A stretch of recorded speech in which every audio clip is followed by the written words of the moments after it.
Somewhere beneath the granite mountains of western Iran, approximately 800 ballistic missiles are sitting in tunnels, fully assembled, fueled, some of them loaded with warheads, each one capable of reaching Tel Aviv, Riyadh, or any American military base in the region. And they cannot go anywhere, not because they have been destroyed. The mountains are still standing. The tunnels carved into them are still intact.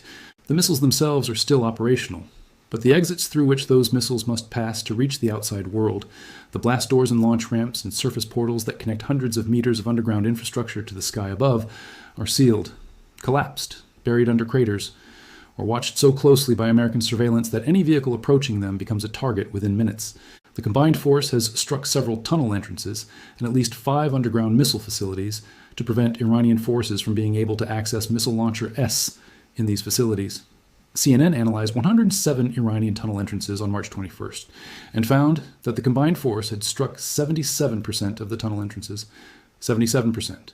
Of every tunnel entrance that American and Israeli intelligence could image from space, 77% have been struck, not the tunnels themselves. The entrances to the tunnels, the specific points of connection between the underground world where Iran's missiles live and the surface world where those missiles must travel to become weapons. This is the most important military innovation of the entire Iran campaign. And it is almost entirely invisible in the public reporting of this war, because what it describes is not an explosion you can photograph from orbit. It is the systematic elimination of the interface between an underground arsenal and the outside world. It is the conversion of what was supposed to be Iran's ultimate strategic insurance policy into the world's most expensive collection of missiles that cannot be used. Iran spent 7 years and $9 billion building missile cities designed to survive anything. The mountains are still standing. The missiles inside are still intact. But Iran built a cage, and the United States has locked the door. To understand why this strategy matters so profoundly, you have to understand what Iran was trying to build and why. Iran's strategic planners spent the decades after the 2003 Iraq War studying a specific problem. The problem was this: the United States Air Force, combined with Israeli air power, was capable of destroying any surface target in Iran with sufficient precision and enough sorties. Missile launchers on the IRGC side, surface could be tracked by satellites, targeted by intelligence, and destroyed within hours of detection. Storage facilities on the surface could be identified through thermal signatures, construction signatures, and human intelligence, and destroyed before they were ever used. The vulnerability of surface military infrastructure was the lesson Iran drew from watching the American military in action FROM Desert Storm through to the Iraq campaign. And the solution it arrived at was elegant in concept.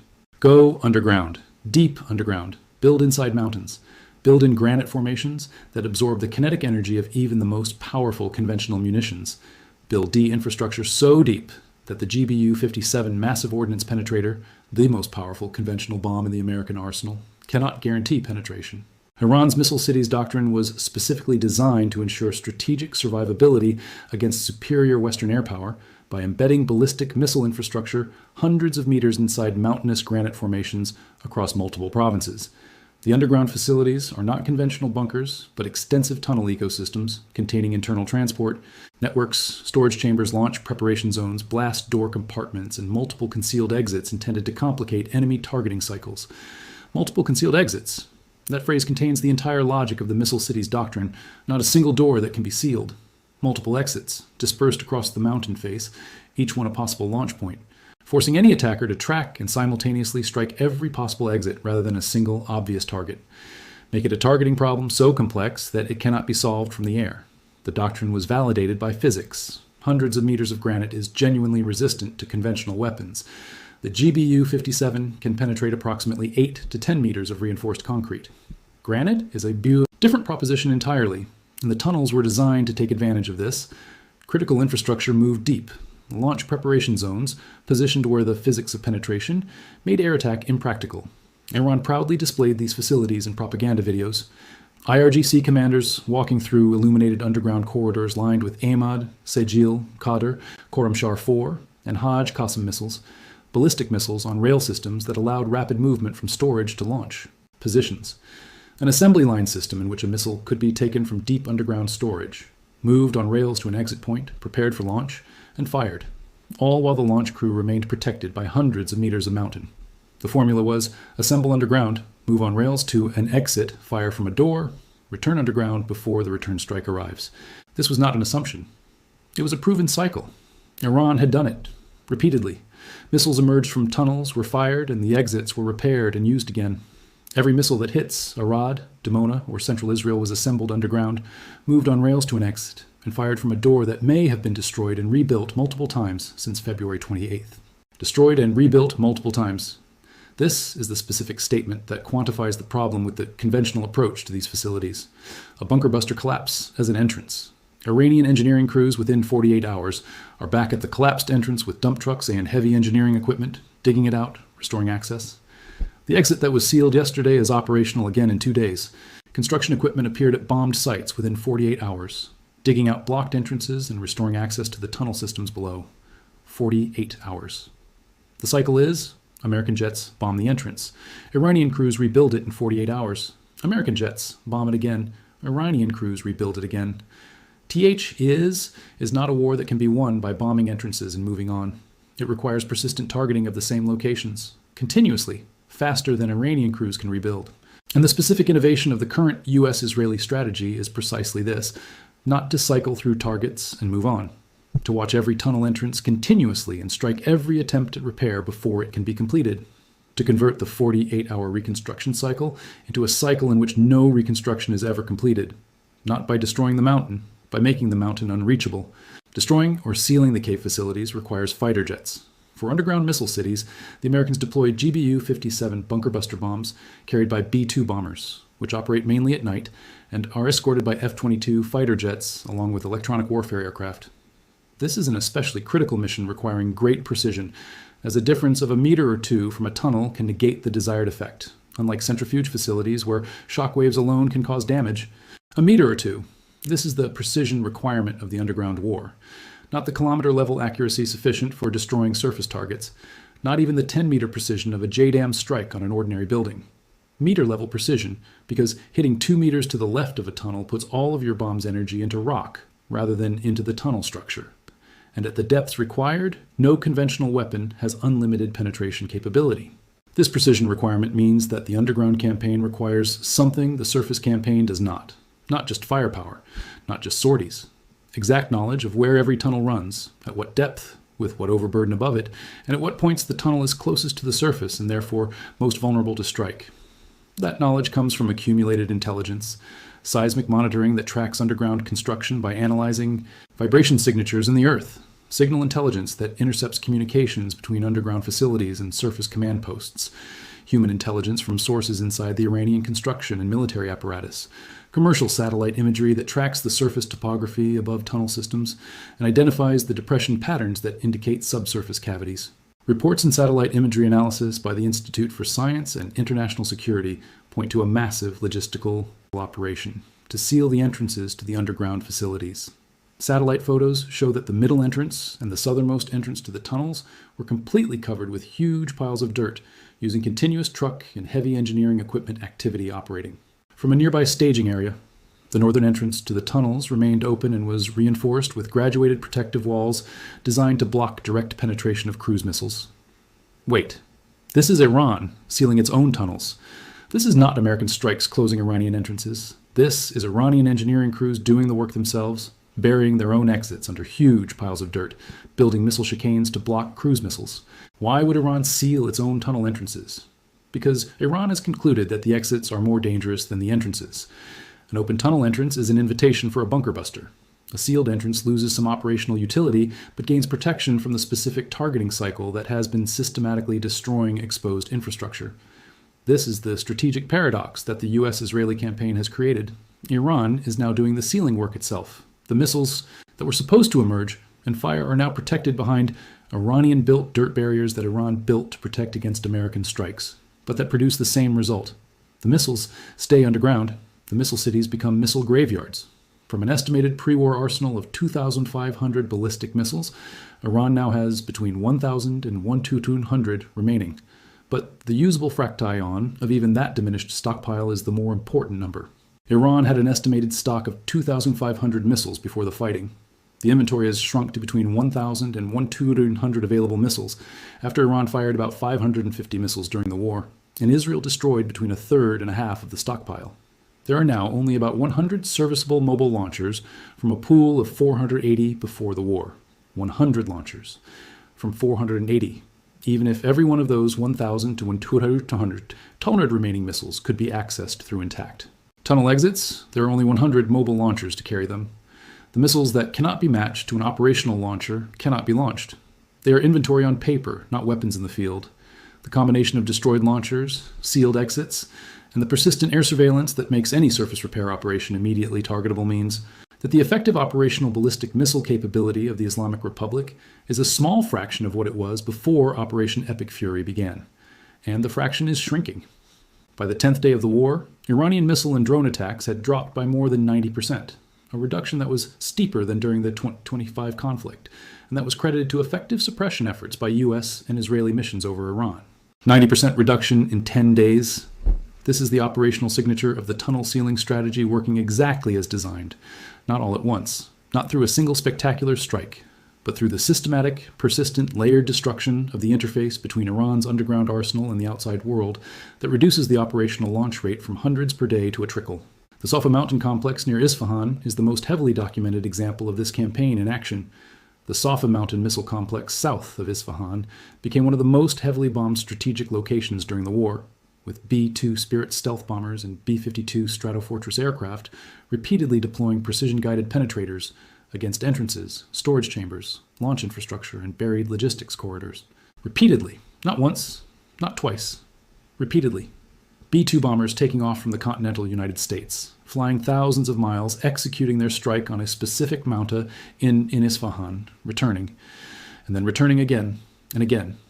Because the 48-hour reconstruction cycle means that a single strike is never the end, it is the beginning of a persistent suppression campaign that makes the facility non-functional, not by destroying it permanently, but by ensuring it can never be used without triggering another immediate strike. The naval dimension of this campaign has produced equally striking results.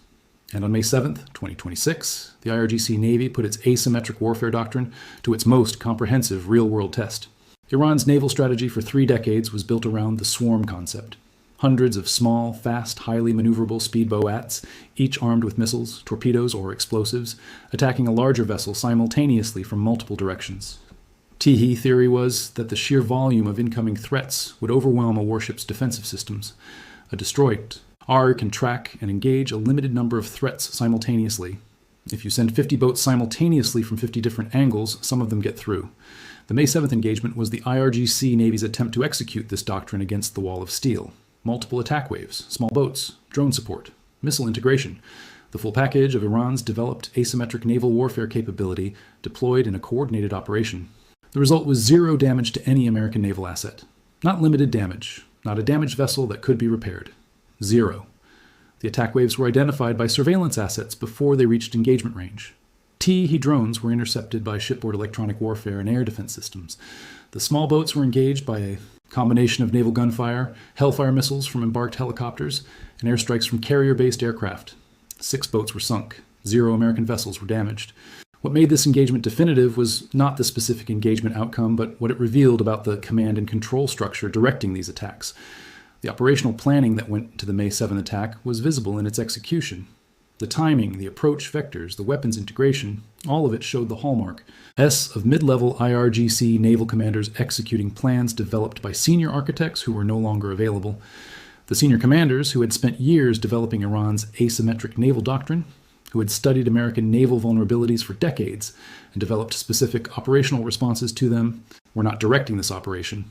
They had been neutralized in earlier strikes. The commanders who replaced them were executing doctrine they had been taught without the deep institutional knowledge required to adapt that doctrine when initial execution revealed it was being countered. This is what the decapitation of a military's senior leadership actually looks like in practice. Not immediate collapse, but a degradation in the sophistication and adaptability of operational planning that becomes visible in engagement outcomes. Iran's asymmetric doctrine was genuinely dangerous when developed and directed by the people who built it. Under mid-level operational management, executing doctrine without the capacity to adapt it, it achieved 0 damage against the force it was designed to defeat. Now let us connect the military picture to the diplomatic one, because the sealing of Iran's missile cities is not just a military achievement. It is this specific military reality that has hollowed out Iran's negotiating position in the Doha talks. Iran's entire diplomatic leverage in the current negotiations rests on its residual ability to impose costs on the United States and its allies. The Strait of Hormuz closure is the economic lever. The residual missile capability is the military threat. The proxy network is the regional political pressure. All three of these levers have been damaged or degraded by the course of the conflict. The strait closure has alienated China, India, Japan, South Korea, and every energy importing nation that was supposed to be a source of pressure on the United States to seek a deal on Iranian terms. The missile capability has been reduced to the point where Iranian launches are down 90% from day 10, and the missiles that remain are increasingly trapped in sealed tunnels. The proxy network has been significantly degraded through the conflict in Lebanon and through the systematic targeting of IRGC commanders and logistics networks. The negotiators in Doha are negotiating with a hand that has been significantly weakened by 90 days of the most intensive air campaign against Iranian military infrastructure in the country's modern history. The war has further undermined the foundations of Iran's deterrence, both through its regional proxies and its ballistic missile arsenal, especially since Iran's status as a nuclear threshold state failed to deter Israel from taking military action. Failed to deter. This is the most consequential sentence in any assessment of Iran's strategic position after 90 days of conflict. Iran spent 20 years building a nuclear threshold capability specifically for deterrence. The calculation was that proximity to a nuclear weapon would make any adversary think twice before launching military action. That calculation was wrong. The threshold capability failed to deter the 2025 12-day war. It failed to deter Operation Epic Fury. And the lesson that every military planner in the region is drawing from this failure is that proximity to a nuclear weapon without the actual possession of one does not provide the deterrence effect that Iran's strategy assumed. This has created a specific and dangerous dynamic in the current negotiations. The civilian faction in Tehran that is trying to reach a deal knows that their military deter. Rents has been degraded. They are negotiating from weakness. But the IRGC faction that has captured the operational apparatus of the state is drawing a different conclusion from the same facts. If conventional deterrence has failed, the answer must be unconventional deterrence. The answer must be the actual possession of a weapon, not proximity to one. This is why the HEU stockpile commitment is the most consequential element of any deal. Not because 400 kilograms of enriched uranium is in itself a deliverable nuclear weapon, but because it is the specific material that sits between Iran's current capability and an actual weapon. And the IRGC's institutional interest, given the failure of conventional deterrence that the last 90 days have demonstrated, points directly toward completing that final step, rather than surrendering the material. The sealed missile cities are not just a military achievement. They are the specific military reality that makes the HEU question so urgent. Iran's conventional deterrence is broken. Its missile cities are caged. Its Navy's swarm doctrine has been neutralized. And the only remaining path to deterrence credibility runs through the underground enrichment facilities that the current negotiations are trying to address. The mountains are still standing. The tunnels are still there. The missiles inside are still operational. But the interface with the outside world, the exits, the command nodes, the ventilation shafts, the repair infrastructure, has been systematically and persistently targeted to the point where the missile cities function as missile cages. Iran spent 7 years building the most sophisticated underground military infrastructure in the Middle East. They built it specifically to survive American air power. And American air power, combined with persistent surveillance and 48-hour strike cycles that prevent reconstruction faster than construction can proceed, has not destroyed it. It has simply made sure the door is always locked. And the missiles inside are still there, waiting, in the dark, behind a sealed exit, in a mountain that still stands. But that can do nothing for the regime that built it.